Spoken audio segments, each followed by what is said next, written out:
اس آیت میں ایک مسئلہ سمجھنا ضروری ہے کہ اللہ نے فرمایا ہے کہ اللہ تعالیٰ نے زمین میں جو کچھ ہے تمہارے لیے پیدا کیا ہے۔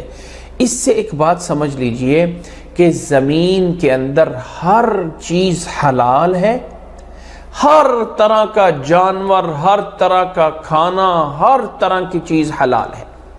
اسی طرح تمہارے لیے پیدا کیا ہے، ہر چیز تمہارے لیے پاک ہے، کوئی چیز جو ہے ہر چیز تمہارے لیے پاک ہے، ہر چیز حلال ہے، ہاں سوائے اس کے جس کو حرام قرار دے دیا گیا، جس کو ناپاک کر دیا گیا، اس کے علاوہ سب کچھ حلال ہے۔ تو کسی چیز کے حلال ہونے کی دلیل نہیں چاہیے، کسی چیز کے پاک ہونے کی دلیل نہیں چاہیے ہوتی ہے، بلکہ کسی چیز کے ناپاک یا حرام ہونے کی دلیل چاہیے۔ اب کوئی انسان کہہ دے کہ بھائی یہ جو میں کپڑا نیا لے کے آیا ہوں، یہ روئی کے اندر مشین سے گزرا، یہ فلاں سے ہوا، اچھا یہ تو ناپاک ہو گیا۔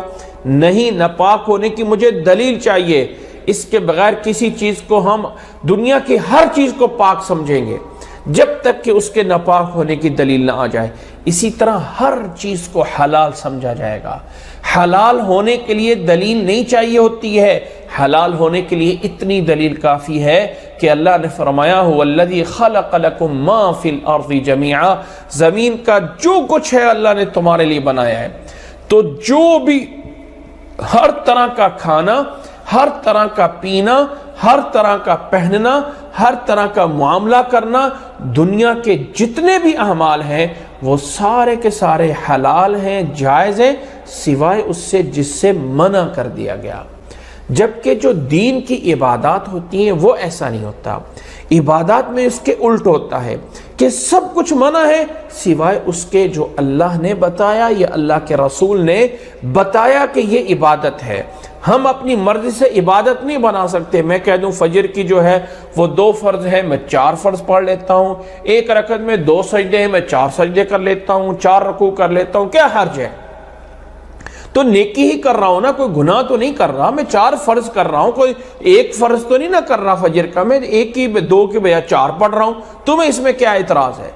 تو اس کا جواب کیا ہوگا کہ یہ جائز نہیں ہے، کیونکہ اللہ یا اللہ کے رسول سے یہ ثابت نہیں ہے، ثابت نہیں ہے۔